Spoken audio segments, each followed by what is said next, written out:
Rasputin. You might know him from the song, and by extension the Just Dance version that I always sucked at. But if you know anything about him, you know he was a pretty insane guy, so I thought I'd make a video about his life. But first, a word from our sponsor, Skillshare.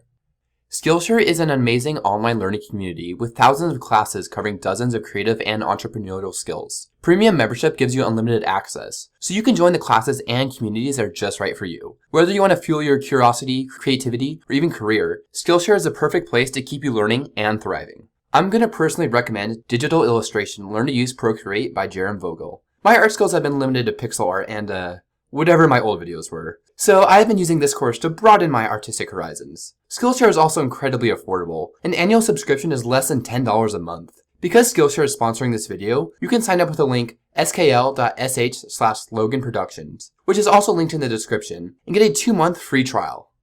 Rasputin was born in the Siberian village of Pokrovsky on January 21st, 1869, and was promptly baptized in true Orthodox fashion the next day. Now, other than the fact that his parents were peasants and all of his siblings died at birth or in early childhood, not much is known about his early life. But being a Russian peasant, we know that he was likely illiterate and never received any formal education. In 1886, Rasputin traveled to Albanak, Russia, where he met a peasant girl named Praskovaya Dubrovnia.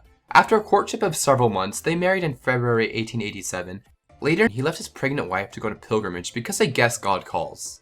He went to St. Nicholas Monastery at Verkhovtui, where he stayed for several months and was taught to read and write, though he ended up leaving because he disagreed with the, intimate activities between the monks. But like, in the monks' defense, what else are you supposed to do in a monastery in the middle of nowhere, Russia?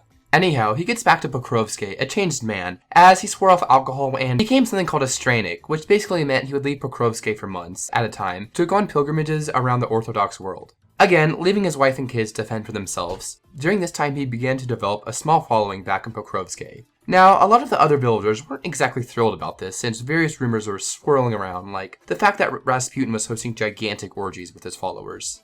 He ended up traveling to the city of Kazan in 1903, where he gained even more followers and even got a personal recommendation from the local bishop, who arranged for him to travel to St. Petersburg. In St. Petersburg, he ended up meeting one of the highest officials in the Russian church, who was so impressed with him that he invited him to live in his home for a while. This allowed Rasputin to begin climbing up the social ladder, where he became friends with several important aristocrats.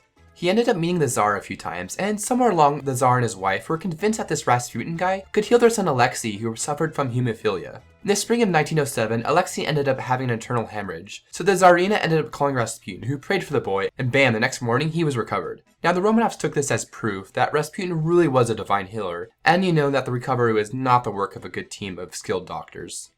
After that, he was given free access to the palace and the royal family, and of course there were rumors of him having a special relationship with the Tsarina. He became pretty controversial in the church, and the Holy Synod even condemned him a few times. Now there were a few reasons why they didn't like him. He was rumored to take part in activities like rejoicing, which were big orgies, with the logic being that if everyone in the group was sinning, no one is. Because that's how it works. He also preached that salvation is more dependent on having a connection with God, rather than depending on the clergy, which was a big no-no for the Orthodox Church. When World War I broke out, he was pretty outspoken against it, which again was a big no-no for him. That did not help him politically.